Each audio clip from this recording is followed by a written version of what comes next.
আমি মেঘা আর তোমরা দেখছো আমার চ্যানেল পঞ্চফুডে সবাইকে ওয়েলকাম।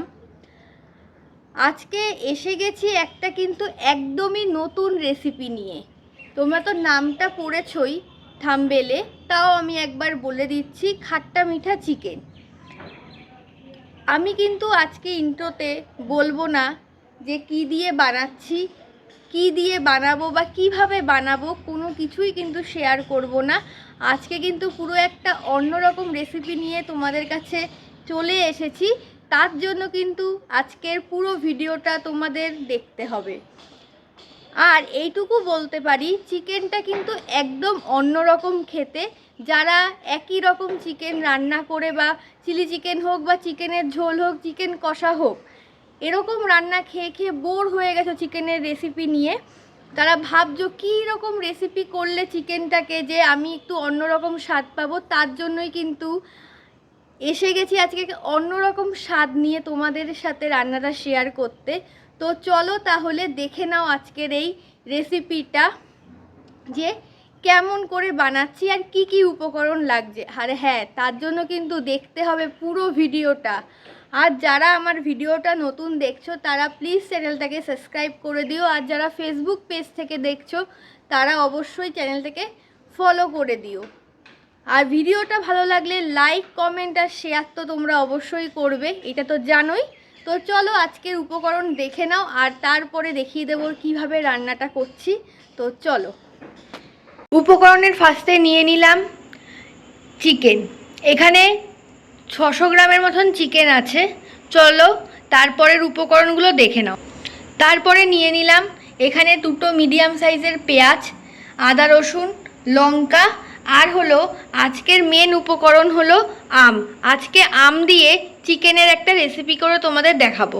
এবার নিয়ে নিলাম 1 চামচ জিরের গুঁড়ো, 1 চামচ নিয়ে নিলাম ধনে গুঁড়ো, হাফ চামচের মতন নিয়ে নিলাম হলুদ গুঁড়ো, তারপরে দিয়ে দিলাম হাফ চামচ লাল লঙ্কার গুঁড়ো, তারপরে দিয়ে দিলাম হাফ চামচ নুন, আপনারা আপনাদের পরিমাণ মতন নুন নেবেন।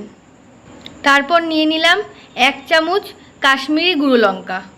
এবারে আমটা আমি ঘষে নেব। চলো ঘষে নিই, তারপর তোমাদেরকে দেখাচ্ছি। দেখো আমি কিন্তু আমটা ঘষে নিয়েছি মিহি করে। চলো এবার সেকেন্ড স্টেপটা দেখাই তোমাদের। আমি একটা পাত্রের মধ্যে চিকেন নিয়ে নিয়েছি। এবার আমি এখানেও হাফ চামচ নুন দিয়ে দিলাম। এবার আমি দিয়ে দেব আম যে ঘষে রেখেছি, সেই আমটা দিয়ে দিলাম। এবার আমটা আর নুনটা মাংসের সঙ্গে ভালো করে মেখে নিতে হবে। মেখে রেখে দিতে হবে 10 থেকে 15 মিনিটের জন্য। চলো এবার মেখে নিই। এবার আমি এর মধ্যে দিয়ে দেব একটু সরষের তেল, 1 থেকে 2 চামচের মতন সরষের তেল আমি দিয়ে দেব। এতে স্বাদটা কিন্তু আরও ভালো হয়। আম আর নুন দিয়ে আমি চিকেনটাকে কিন্তু মাখিয়ে নিয়েছি। চলো তোমাদের নেক্সট স্টেপটা দেখাই। মানে নেক্সট স্টেপ মানেই কিন্তু রান্নাটা। কিভাবে রান্নাটা করছি চলো এবার দেখে নাও। আমি কিন্তু গ্যাসে কড়াই বসিয়ে নিয়েছি, কড়াই কিন্তু গরম হয়ে গেছে। এবার আমি কড়াইয়ের মধ্যে সরিষার তেল ঢেলে নিলাম। তোমরা রিফাইন তেলে করতে চাইলেও করতে পারো। আমি পরিমাণ মতন সরষের তেল ঢেলে নিলাম। তেল গরম হয়ে গেছে। এবার এলাচ, দারচিনি আর একটা তেজপাতা দিয়ে দিলাম। এবার আমি দিয়ে দিলাম পেঁয়াজ কুচি। পেঁয়াজ কুচিতে একটু নাড়িয়ে নেব। এবার আমি দিয়ে দিলাম কাঁচা লঙ্কা। মাংসটা 10 মিনিট আমি ঢেকে রেখে দিয়েছি। 10 মিনিট পরে আমি কিন্তু মাংসটা বের করে নিয়ে আসলাম। চলো মাংসটা এবার কড়াইয়ের মধ্যে দিয়ে দিই। পেস্টটা কিন্তু ভাজা হয়ে গেছে। এবার কিন্তু আমি মাংসটা কড়াইয়ের মধ্যে দিয়ে দিলাম। এবার আমি এই মাংসের মধ্যে আদা রসুন পেস্টটা দিয়ে দিচ্ছি। তারপর মাংসের সাথে কিন্তু ভালো করে নাড়িয়ে নেব। আঁচ কিন্তু মিডিয়াম আঁচে রাখতে হবে। চলো মাংসটা ভালো করে নাড়িয়ে নিই, তারপর তোমাদেরকে দেখাচ্ছি পরের স্টেপটা। মাংসটা কিন্তু একটু লাল লাল করে আমি বেশ কিছুক্ষণ ভেজে নিয়েছি। এবার আমি দিয়ে দেব মশলাটা। মশলা দেওয়ার পরে আবার একটু নাড়িয়ে নেব। ভালো করে একটু নাড়িয়ে নিয়ে তারপরে এটার মধ্যে দিয়ে দেব আমি হাফ বাটির মতন জল দিয়ে ভালো করে আবারও নাড়িয়ে নেব। নাড়িয়ে নেওয়ার পর আঁচ কিন্তু বাড়ানো আছে, ফুটে আসলে আঁচটা কমিয়ে দেব মাংসটা আর মশলাটা কষে আসার জন্য। মাংসটা কিন্তু ভালো মতন কষে এসেছে।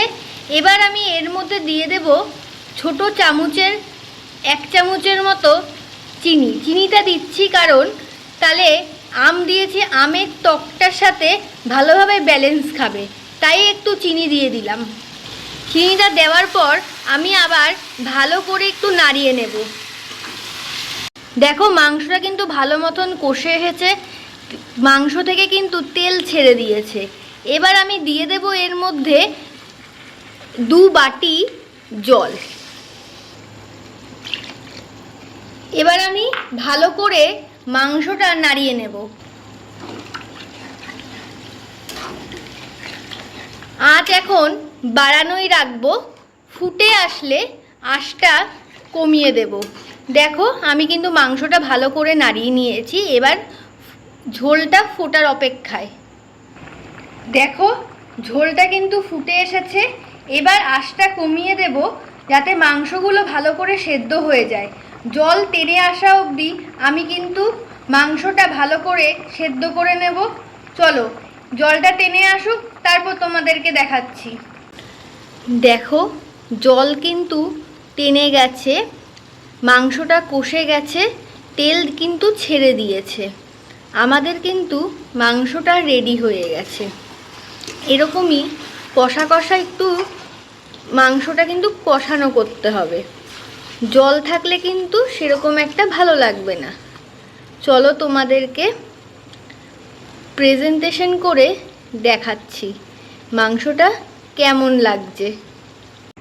ফাইনালি রেডি হয়ে গেছে আম দিয়ে চিকেন। দেখো দেখতে কি ভালো লাগছে। তোমরা এটা কিন্তু রুটি, পরোটা বা ভাত দিয়ে খেতে পারবে। আমি কিন্তু আজকে আম চিকেনের সাথে নিয়ে নিয়েছি গরম গরম ভাত। কেমন হয়েছে সেটা কিন্তু অবশ্যই কমেন্ট করে জানিও। আমি কিন্তু আম চিকেনটা খুব ইজিভাবে দেখিয়েছি।